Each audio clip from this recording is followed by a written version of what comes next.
For videos related NEET, engineering, BIPC stream courses, latest job notifications and teacher related topics, do like, share and subscribe MBSK channel and click on bell icon for latest updates. Dear students, ఈ వీడియోలో doctor NTR health university వారు విడుదల చేసినటువంటి MBBS convener కోటాకు సంబంధించి revised notification for web options ఈ round 2కు సంబంధించి నిన్న ఇచ్చినటువంటి నోటిఫికేషన్కు అదనంగా రివైజ్డ్ నోటిఫికేషన్స్ ఇచ్చారు. సో దాని గురించి ఈ వీడియోలో డిస్కస్ చేద్దాము. అంతేకాకుండా ఆంధ్రప్రదేశ్కి సంబంధించి ఎంబీబీఎస్ స్టూడెంట్స్కి ఒక గుడ్ న్యూస్. సో మనకు గాయత్రి విద్యా పరిషత్లో దాదాపుగా 100 సీట్లు పెరిగాయి. సో ఆల్రెడీ మనకు రౌండ్ 2కు సంబంధించి 416 సీట్లు ఉండగా ఇక అదనంగా మనకు కన్వీనర్ కోటా కింద 100 సీట్లు గాయత్రి విద్యా పరిషత్ కాలేజీలో పెరగడం జరిగింది. సో ఆ సీట్ మ్యాట్రిక్స్ సంబంధించి కూడా ఈ వీడియోలో మనము చూద్దాము.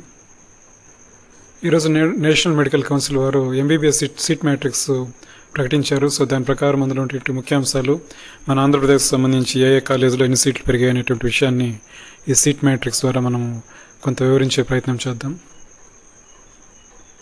సో ఎన్ఎంసీ వారు రిలీజ్ చేసినటువంటి సీట్ మ్యాట్రిక్స్ సంబంధించి ఒక నోటిఫికేషన్ ఇవ్వడం జరిగింది, పబ్లిక్ నోటీసు. సో దాని ప్రకారం ఆంధ్రప్రదేశ్కి సంబంధించి ఈ 2025-26కు సంబంధించి ఏ కాలేజీలో ఎన్ని సీట్లు పెరిగాయి అనేటువంటి విషయాన్ని ఒకసారి మనం చూద్దాము. సో పెరిగిన సీట్ల విషయానికి సంబంధించి ఆంధ్రప్రదేశ్కి సంబంధించి గవర్నమెంట్ మెడికల్ కాలేజ్ ఒంగోలులో మనకు 120 సీట్స్ నుంచి 150 సీట్స్ పెరగడం జరిగిందనమాట. అదేవిధంగా శాంతిరామ్ మెడికల్ కాలేజ్ నంద్యాలలో 150 నుంచి 200 సీట్స్ పెరగడం జరిగింది. So Sanna Gauri medical college and hospital new college ఇది, సో ప్రైవేట్కి సంబంధించింది. సో ఇది అకాడమిక్ ఇయర్లో 2025-26 సంబంధించి అప్రూవల్ ఇచ్చారు. ఇందులో 100 సీట్స్ ఎంబీబీఎస్ సీట్స్ పెరగడం జరిగిందనమాట. సో దీంతోపాటు ఇంకా ఎన్ఎంసీ వారు Gayatri Vidya Parishad institute of health care and medical technology విశాఖపట్నంకి సంబంధించి, సో ఇది ఆల్రెడీ ఓల్డ్ కాలేజీ. ఇది ఈ మధ్య ఇన్స్పెక్షన్లో దాన్ని కొంత సస్పెండ్ చేయడం జరిగింది. ఇప్పుడు మళ్ళీ వాటికి పర్మిషన్ ఇచ్చారు. సో వాటికి సంబంధించిన 200 సీట్స్, అందులో మనకు కన్వీనర్ కోటాకు సంబంధించి 100 సీట్ల దాకా పెరుగుతాయి అన్నమాట. సో ఇది ఆంధ్రప్రదేశ్ స్టూడెంట్స్కి చాలా గుడ్ న్యూస్. సో ఎవరైతే ఈ కట్ ఆఫ్ మార్క్స్లో బార్డర్కి దగ్గరగా ఉంటారో వారందరికీ కూడా ఇప్పుడు మనకు ఫేజ్ 2కు సంబంధించి దాదాపుగా 515 సీట్ల దాకా అవైలబిలిటీ ఉందన్నమాట. ఇప్పుడు వెబ్ ఆప్షన్స్ గురించి ఒకసారి చూద్దాము. సో జనరల్గా మన ఆంధ్రప్రదేశ్కి సంబంధించి web options 1 time web options ఉంటాయి. అంటే రౌండ్ 1లో మాత్రమే ఈ neat aspirants web options exercise చేస్తారు. సో అదే వెబ్ ఆప్షన్స్ని ఉపయోగించుకొని మిగిలిన రౌండ్స్ కూడా కంప్లీట్ చేస్తారన్నమాట. కాకపోతే ఇప్పుడు ఈసారి మనకు ఇక్కడ కొత్త కాలేజెస్ ఒకటి, తర్వాత గాయత్రి విద్యా పరిషత్కు సంబంధించి 100 సీట్లు ఆ పెండింగ్లో ఉన్నటువంటి సీట్లు ఇప్పుడు శాంక్షన్ చేశారు కాబట్టి, సో వాటికి సంబంధించి ఇప్పుడు మనకు వెబ్ ఆప్షన్స్ పెట్టుకోవాల్సిన పరిస్థితి ఉంటుంది. కాబట్టి మళ్ళీ యూనివర్సిటీ వారు రౌండ్ 2కు వెబ్ ఆప్షన్స్ అవకాశం కల్పిస్తూ ఈ రివైజ్డ్ నోటిఫికేషన్ ఇవ్వడం జరిగిందనమాట. సో ఇప్పుడు మనకు ఆల్రెడీ ఎంబీబీఎస్ ఫేజ్ 1కి సంబంధించి అలాట్ అయినటువంటి స్టూడెంట్స్కి బై డిఫాల్ట్గా, అంటే ఆల్రెడీ మీరు పెట్టుకున్నటువంటి వెబ్ ఆప్షన్స్కు అనుబంధంగా డిఫాల్ట్గా 35 నెంబర్లో అన్నాగౌరి మెడికల్ కాలేజు, అదేవిధంగా 36 కాలేజ్ కింద ప్రయారిటీ నెంబర్ 36 కింద గాయత్రి విద్యా పరిషత్ ఉంటుందన్నమాట.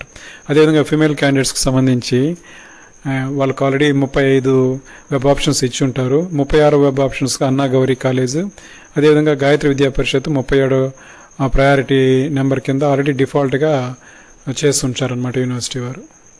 సో ఇక్కడ ఫేజ్ 1 అలాట్మెంట్ అయినటువంటి క్యాండిడేట్స్ కూడా ఈ 2 కాలేజెస్, ఈ పైన పేర్కొనేటువంటి 2 కాలేజెస్ మీరు డ్రాగ్ అండ్ డ్రాప్ ద్వారా మీరు మీ ఆర్డర్ ఆఫ్ ప్రయారిటీని మార్చుకోవచ్చు అనమాట. కాకపోతే ఇక్కడ వారు ఒక కండిషన్ ఇచ్చారు.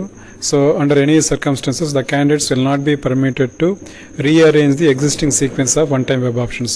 అంటే ఆల్రెడీ మీరు 1 టైం వెబ్ ఆప్షన్స్ పెట్టి ఉన్నారు, ఆ సీక్వెన్స్ని మాత్రం మార్చకూడదు అనమాట. సో ఇక్కడ కొత్తగా ఇచ్చినటువంటి ఈ 2 కాలేజెస్ అన్నా గౌరీ మెడికల్ కాలేజ్ మరియు గాయత్రి విద్యా పరిషత్కు సంబంధించి మీ ఆర్డర్ ఆఫ్ ప్రయారిటీని డ్రాగ్ అండ్ డ్రాప్ ద్వారా మీరు ఆ సీక్వెన్స్ని మార్చుకోవచ్చు అనమాట. సో ఎవరైతే మీకు విల్లింగ్ లేదో, అంటే మీరు ఈ ఆర్డర్ ఆఫ్ ప్రయారిటీని చేంజ్ చేయదలుచుకుండా ఉంటే మీరు కంపల్సరీ ఏం కాదు. కాకపోతే మీకు డిఫాల్ట్గా వారు పేర్కొనేటువంటి ఈ 35, 36, అదేవిధంగా అమ్మాయిలకైతే 36, 37 ఆర్డర్ ఆఫ్ ప్రయారిటీలో డిఫాల్ట్గా అట్లే ఉంటుందన్నమాట. సో ఇది ఫేజ్ 1లో అలాట్ అయినటువంటి స్టూడెంట్స్కి సంబంధించి. ఇప్పుడు candidates have exercised retain option, అంటే ఫేజ్ 1కి సంబంధించి మేము ఆ కాలేజీలోనే ఉంటాము, అని చెప్పినటువంటి అంటే రీటైన్ స్టూడెంట్స్కు సంబంధించి కొన్ని ఇన్స్ట్రక్షన్స్ ఇవ్వడం జరిగింది. అది ఒకసారి మనం ఇప్పుడు చూద్దాం.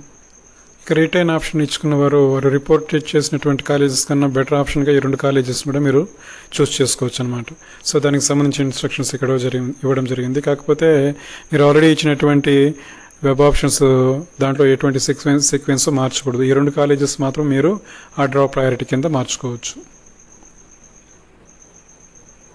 ఇక ఫస్ట్ ఫేజ్లో ఎవరికైతే సీట్ అలాట్ కాలేదో వాళ్ళు ఈ 2 కాలేజీకి సంబంధించి మీ ఆర్డర్ ఆఫ్ ప్రయారిటీని డ్రాగ్ అండ్ డ్రాప్ పొజిషన్ ద్వారా మీరు చేంజ్ చేసుకోవచ్చు అనమాట. కాకపోతే ఇంతకుముందు ఆల్రెడీ మీరు వెబ్ ఆప్షన్స్ ఇచ్చినటువంటి ఆర్డర్ను రీఅరేంజ్ చేయకూడదు అనమాట. ఈ 2 కాలేజెస్ మాత్రమే మీరు ఆర్డర్ ఆఫ్ ప్రయారిటీ మార్చుకోవచ్చు. సో దీనికి సంబంధించినటువంటి వీడియో ఒకటి మార్నింగ్ చేశాను. ఒకసారి ఆ వీడియోని పరిశీలిస్తే మీకు ఫుల్ డీటెయిల్స్ తెలుస్తాయి. సో మనకు మొత్తం మీద ఈ ఫేజ్ 2కి సంబంధించి ఎన్ని సీట్స్ అవైలబిలిటీ ఉండాలి అనేటువంటి విషయాన్ని ఇక్కడ మనకు ఒక టేబుల్ ఫామ్లో ఇచ్చారు. సో దాని ప్రకారం మనకు ఒంగోలులో అడిషనల్ సీట్స్ కన్వీనర్ కోటా కింద 26, కొత్త కాలేజ్ అన్నా గౌరీ మెడికల్ కాలేజ్కి సంబంధించి 50 కన్వీనర్ సీట్స్, అదేవిధంగా అడిషనల్ సీట్స్ సాయంత్రం మెడికల్ కాలేజ్కి సంబంధించి 25 సీట్లు, తర్వాత గాయత్రి విద్యా పరిషత్ ఈరోజు కొత్తగా పర్మిషన్ ఇచ్చారు. సో దానికి సంబంధించి 100 కన్వీనర్ సీట్స్. ఇక అన్ఫిల్డ్ సీట్స్ ఫేజ్ 1 కింద స్పెషల్ కేటగిరీస్కి సంబంధించి 179 సీట్లు. నాన్ జాయినింగ్ అండర్ ఫేజ్ 1 ఎవరైతే ఫేజ్ 1లో నాట్ రిపోర్టెడ్ అంటే జాయిన్ కాలేదో అది 74 సీట్లు. అదేవిధంగా vacancy raised due to free exit, కొంతమంది ఆల్ ఇండియా కోటాకు సంబంధించి వెళ్ళిపోయారు. సో వారందరూ కూడా ఫ్రీ ఎగ్జిట్ తీసుకున్నారనమాట. సో దానికి సంబంధించి 61 సీట్లు అనమాట. సో మొత్తం మీద మనకు ఫేజ్ 2కి సంబంధించి ఎన్ని సీట్స్ అవైలబుల్ ఉన్నాయంటే దాదాపుగా 515 సీట్ల దాకా మనకు అవైలబిలిటీలో ఉందన్నమాట. ఇక ఈ వెబ్ ఆప్షన్స్కి ఒక కట్ ఆఫ్ డేట్ ఇచ్చారు. అది 26వ తారీఖు 6 గంటల నుంచి, అంటే ఇవాళ 6 గంటల నుంచి 28వ తారీఖు 8 గంటల వరకు ఇవ్వడం జరిగింది. సో ప్రతి ఒక్క స్టూడెంట్ కూడా మీరు ఈ వెబ్ ఆప్షన్స్ ఎవరైతే 2 కాలేజెస్ మీరు యాడ్ చేసుకోవాలనుకుంటారో వారందరూ కూడా ఈ చెప్పినటువంటి డేట్స్ లోపల మీరు వాటిని ఇన్సర్ట్ చేయాల్సి ఉంటుంది. సో ఇన్సర్ట్ చేసిన తర్వాత మీరు ఖచ్చితంగా సేవ్ బటన్ మీద సేవ్ చేయాల్సి ఉంటుంది. ఓటీపీతో కన్ఫర్మ్ చేయాల్సి ఉంటుంది అనమాట. సో మీరు ఓటీపీతో కన్ఫర్మ్ చేయకపోతే మీరు లాస్ట్లో ఏదైతే ఇచ్చారో, అంటే ఫర్ ఎగ్జాంపుల్ డిఫాల్ట్ కింద ఇచ్చారో ఇవి మీరు ఆర్డర్ ఆఫ్ ప్రయారిటీ ఏం చేంజ్ చేసుకోకపోతే డిఫాల్ట్గా ఆ కాలేజెస్ అట్లాగే ఆర్డర్ ఆఫ్ ప్రయారిటీ కింద ఉంటాయన్నమాట. సో ఈ విషయాన్ని ప్రతి ఒక్కరు కూడా గమనించాలి. సో ఈ వీడియో మీకు నచ్చినట్లయితే షేర్ చేయండి. సో ఎంబీబీఎస్కి సంబంధించి మరిన్ని లేటెస్ట్ అప్డేట్స్ కోసము యూట్యూబ్ ఛానల్ని సబ్స్క్రైబ్ చేయండి. సో మీకు ఎక్కడైనా ఏ పాయింట్ దగ్గరైనా మీకు లైక్ అయితే ఖచ్చితంగా లైక్ చేయండి. మీరు లైక్ చేస్తే మరింత మందికి ఈ వీడియో షేర్ అయ్యేటువంటి అవకాశం ఉంది కాబట్టి. Thank you very much for watching. Thank you for watching this video, and for more videos on this topic do subscribe MBSK channel and click on bell icon for latest updates.